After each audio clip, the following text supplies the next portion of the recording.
sexual ou a gênero foi retirada do Plano Nacional de Educação. Aí o que o PT fez sorrateiramente junto com a militância gaysista? Colocou nos planos municipais e estaduais. Eu, na última sexta-feira, estive na Câmara dos Vereadores de Sete Lagoas e a Secretaria de Educação de lá ia passar lá para o município de Sete Lagoas várias coisas envolvendo gênero, coisas que estão acontecendo já nas escolas de Minas Gerais inteira, de cidades do interior inteiro de Minas Gerais, dos 845 municípios. Em Belo Horizonte, por exemplo, teve um caso de um pai ali na Almeida Pampulha, que o filho dele chegou em casa todo urinado. O que aconteceu com esse pai?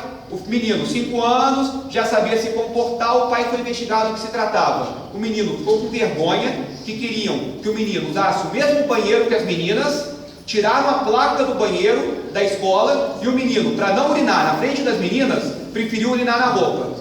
Nas escolas também, eles estão implementando as secretarias municipais de educação, muitas vezes, antes de passar pela Câmara dos Vereadores, implementando brinquedos mistos para as crianças. Menino brinca de boneca, menina brinca de carrinho, todos brincam juntos. Para meninos até 6, 7, 8 anos, estão colocando banheiros mistos. Após 8 anos, você se define o seu sexo. Se você é um homem, tem a genitália masculina, nasceu homem, e você se define como mulher, isso te daria direito, por essa ideologia de gênero, de usar o banheiro feminino. Imaginem, no ensino médio, a quantidade de abuso sexual que pode acontecer, a quantidade de negro safado, salafrário, que pode usar isso para cometer um crime. Diga, pois não? Eu vi uma reportagem da menina de 12 anos que foi estuprada por 3.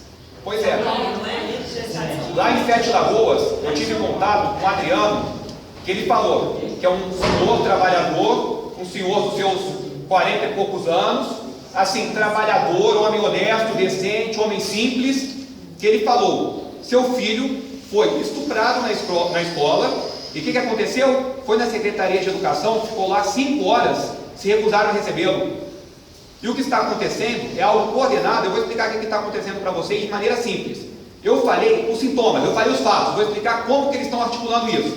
Primeiro, a Secretaria de Educação estão implementando na prática nos municípios isso, e depois estão passando através dos programas municipais de educação para as câmaras dos vereadores, para os vereadores aprovarem. O que acontece? Em muitas cidades, principalmente as menores, os vereadores muitas vezes são semi-analfabetos, são escravos dos assessores que fazem tudo, o vereador só assina e pede voto, aí o vereador deixa isso passar sem nem estar sabendo que está votando. Por isso, nós estamos indo de Câmara de Vereadores por Câmara de Vereadores para explicar, para alertar dessa ideologia de gênero. E é um negócio tão articulado, tão nas entranhas, que eles usam um termo ou outro que dá vazão a toda ideologia entrar. Graças a Deus, lá em Sete Lagoas, que foi nossa experiência mais próxima, aconteceu, lá em Sete Lagoas, aconteceu que os vereadores lá, depois de toda a alerta que nós fizemos a eles retiraram qualquer menção a gênero, a orientação sexual das escolas da cidade. Agora, qualquer cartilha da Secretaria de Educação lá vai ter que passar pela Câmara dos Vereadores. Em Belo Horizonte, nós estamos tentando fazer a mesma coisa. Isso que eu queria te falar, Cândida, mais cedo, que eu falei que ia falar para todos, que é muito importante.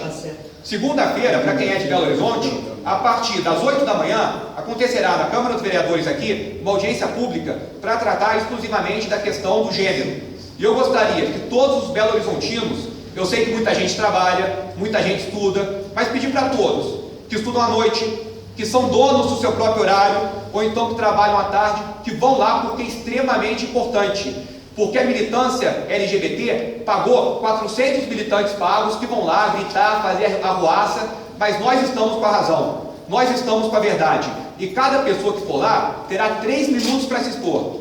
O nosso grupo pagou do nosso próprio bolso algumas faixas, alguns cartazes, nós conversamos com os vereadores. A questão é, parlamentar, infelizmente, ainda mais em véspera de ano de eleição, eles estão preocupados com voto. Então, tirando os evangélicos, que eles têm um eleitorado fiel, a maioria vai pensar, a militância mais barulhenta, a militância que mostrar mais força, eu vou para o lado deles, porque eles vão me dar o voto. É o caso que falou explicitamente para mim, vou dar nome e sobrenome porque é candidato a prefeito, então tem que arcar com a consequência dos seus atos, João Vitor Xavier. João Vitor Xavier falou, sou neutro, vou estudar a questão e vou ver qual militância é mais forte. E é isso que está acontecendo. Na Assembleia Legislativa, isso vai ser votado no segundo semestre desse ano. E o governo Pimentel, ele já está fazendo uma série de conferências pelo estado inteiro, totalmente aparelhada, não chamam associações de pais, não chamam associações de professores, só movimentos sociais, sindicatos ligados à CUT, que é do PT, nem a força sindical eles informam, só a CUT. Aí vão lá, marcam dia de semana, dia de expediente, dia de trabalho, para ninguém poder ir, aí vão lá, toda aquela algazarra, e falam, foi a vontade popular que colocou esse tipo de projeto. Mas a verdade é, nós tiramos em Brasília a articulação partiu de militância de pessoas como a gente, de católicos, evangélicos, pessoas sem religião, de pais de família, que foram de porta em porta, deputado por deputado, e conseguiram tirar a ideologia de gênero do PNE. Agora é a hora da gente fazer isso nas câmaras municipais, na Assembleia Legislativa. É só a gente mostrar a nossa força. Ano que vem é ano de eleição municipal, e eu acredito que nós vamos conseguir sanar esse problema. Infelizmente, já tem município que já foi aprovada essa questão, nós estamos indo município por município. Por exemplo, teve um amigo meu que chegou, cara, é contraproducente, você em município de 2.000 habitantes, 3.000 habitantes, esse município é um município que não interfere tanto no panorama geral da nação. Aí eu falei, são crianças, não são? São escolas, não são? Cada pessoa é uma alma, quer dizer que uma alma humana que está no município do interior tem que ser prejudicada? Tem que ser considerada como algo menor, porque não tem tanta relevância política? Esse é o nosso trabalho, essa é a nossa luta, e desculpem pelo desabafo, eu quero para ser uma introdução, acabou virando quase uma semi-palestra, parei por aqui com esse assunto. Outra coisa, antes de chamar o nosso primeiro palestrante, a nossa palestra magna, que é o nosso Coronel Migues, eu gostaria de agradecer as pessoas que vieram do interior, o pessoal que veio lá da terra da Adélia Prado, de Divinópolis, poetisa, que mulher não é poeta, é poetisa, e eu sou contra o politicamente correto na língua portuguesa, e também os nossos amigos de Araxá. Quero agradecer ao pessoal do Círculo Monárquico pela divulgação que fizeram das nossas ideias. Estou aqui com o símbolo da monarquia, que a monarquia está no nosso coração. Eu quero agradecer a todos os alunos do Olavo de Carvalho pela contribuição valiosa que sempre dão nos nossos eventos. E agora, sem mais delongas, vou chamar o nosso Coronel Migues, chefe do Grupo de Confidência, editor do único jornal que fala toda a verdade, o único jornal que não emite fato relevante nenhum do que está acontecendo no Brasil, e um participante ativo da história do Brasil nas últimas 4 décadas. Uma salva de palmas.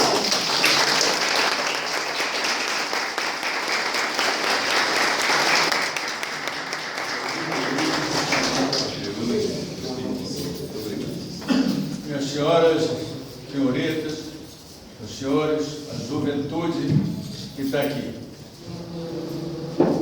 Antes de qualquer coisa, eu quero colocar à disposição do Caio isso que você falou aqui. Tem meia página no nosso jornal, que vai sair a semana que vem. Eu também estou acompanhando isso há muito tempo e tenho sempre ouvido posto no jornal, publicado essas bandalhas que estão acontecendo, principalmente com crianças. É um absurdo, um absurdo. Bom, para começar, eu quero dizer que não era eu que viria fazer esta palestra, que seria sobre o Foro de São Paulo. Seria o general Marco Felício.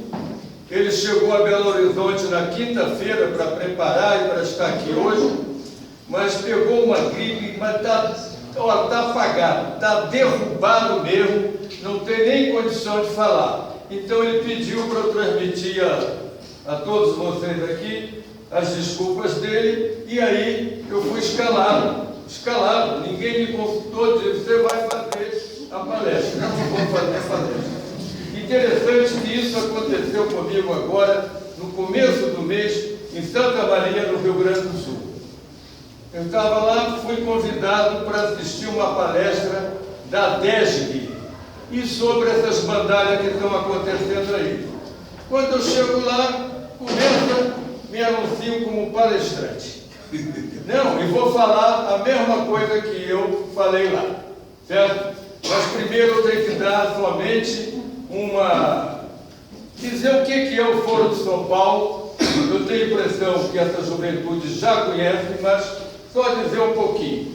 O Foro de São Paulo foi fundado em São Paulo pelo Lula e pelo Fidel Castro, acreditem se quiserem. Com que finalidade? Recuperar na América Latina o que foi perdido no leste europeu. Depois que caiu o Muro de Berlim, em novembro de 89, em 90, já aqui montaram esse Foro de São Paulo. E está aí funcionando a vapor. Vocês viram agora, há pouco tempo atrás, o Stedley e o Lula dizerem que estão com o exército pronto para atuar aqui no país. É um absurdo, um absurdo.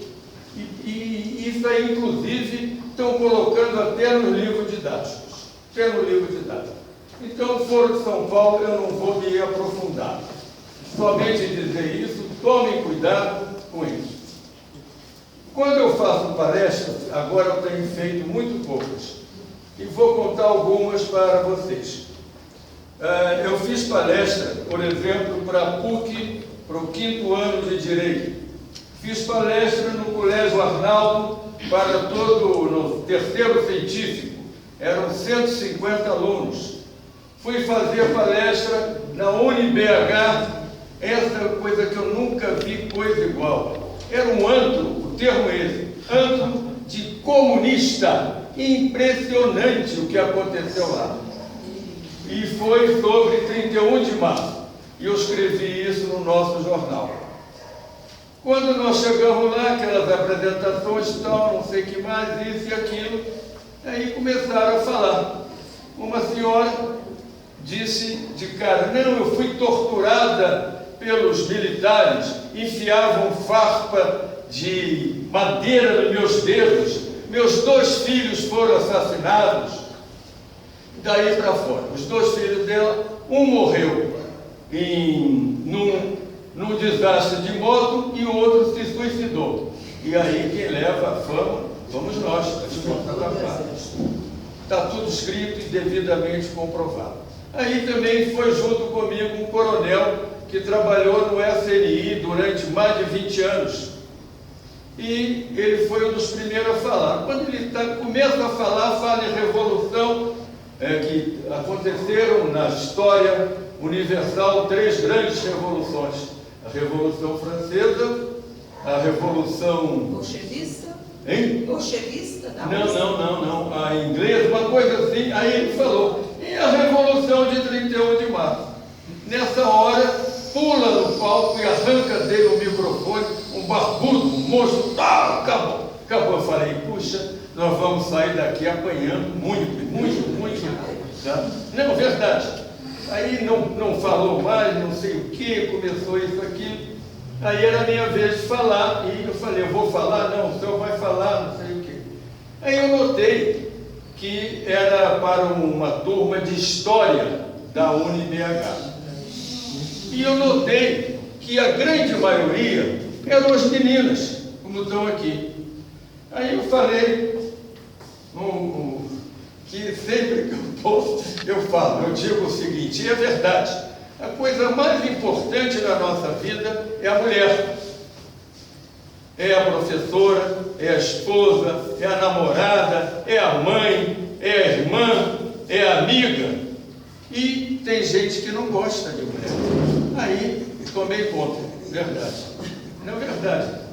E aí foi em frente. No fim, fui aplaudido e disseram que iam me convidar para uma palestra lá. Até hoje, já faz uns 10 anos, até hoje eu estou esperando. E no convite dessa turma, no convite que foi expedido, de quem era a mensagem, que sempre colocam em convite de formatura uma mensagem. De quem era a frase? Lenine. Eu tenho tudo isso guardado, para vocês verem onde nós estamos metidos. E agora, felizmente, eu sinto que está tendo uma reação com a juventude, vocês que estão aqui, inclusive que vieram de longe para estar aqui presentes, é a nossa esperança. Não tem que nós estamos tomados completamente tomado por essa costa que está aí no PT, mensalão, petrolão e não sei o que mais. É triste, é triste. Eu, na idade que eu estou, eu não almejo mais nada. Eu faço isso pelos meus filhos e pelos meus netos, porque está feia a situação. Feia, feia, feia, feia. Aqui eu tenho, o pessoal que não conhece ainda, nós temos um jornal em confidência, que no final eu vou distribuir para todo mundo. Trouxe aqui a última edição, está saindo a próxima, agora no dia 31. O jornal tem a periodicidade de 30 dias, é mensal, não fazemos mais por falta de dinheiro. Nós não temos dinheiro, então não podemos fazer.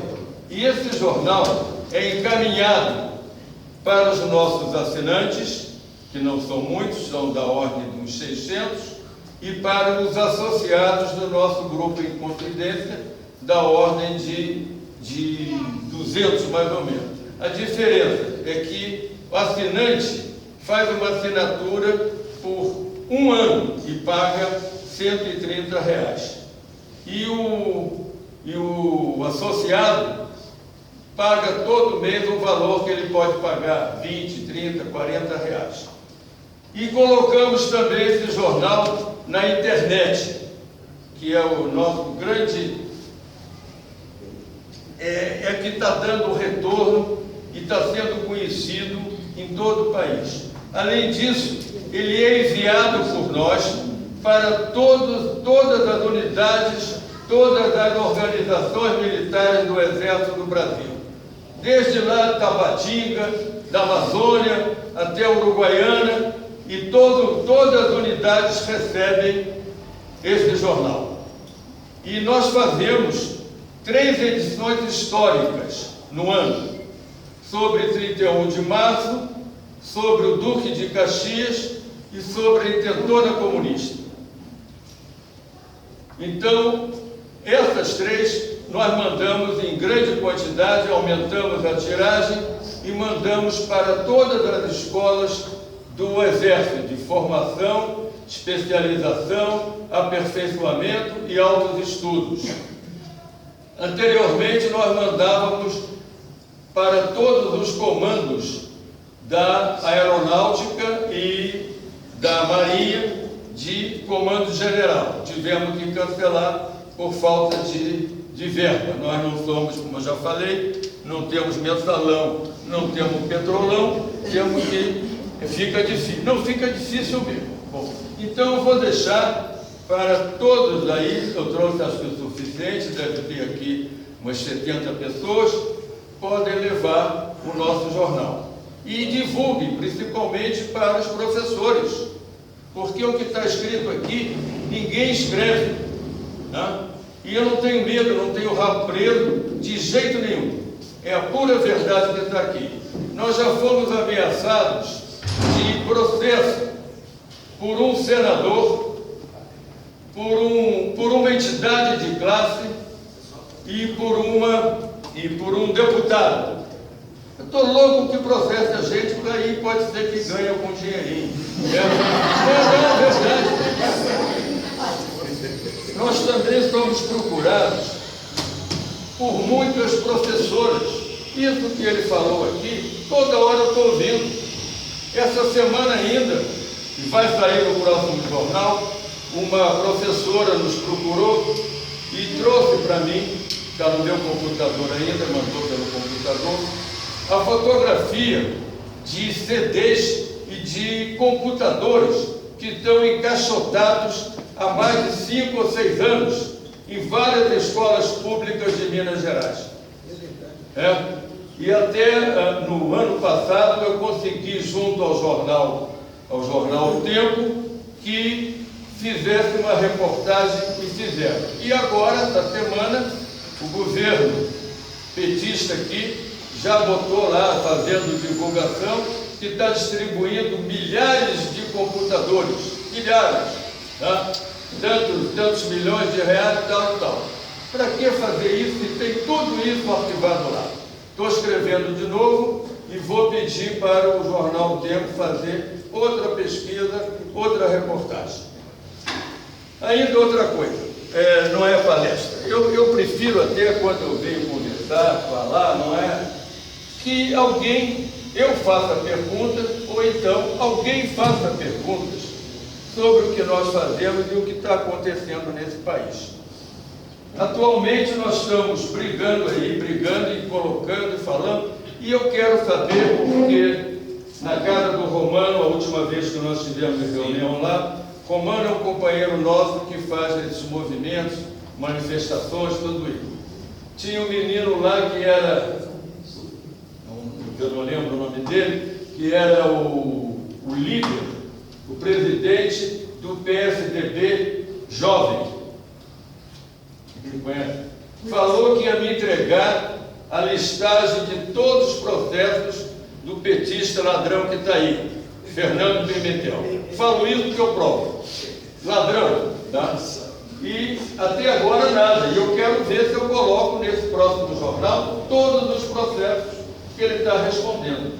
E uma outra que nunca ninguém ainda disse a que veio, que ele recebeu logo de quem? Da Federação das Indústrias, da FIENG, recebeu mais de R$1 milhão para fazer consultorias no Estado.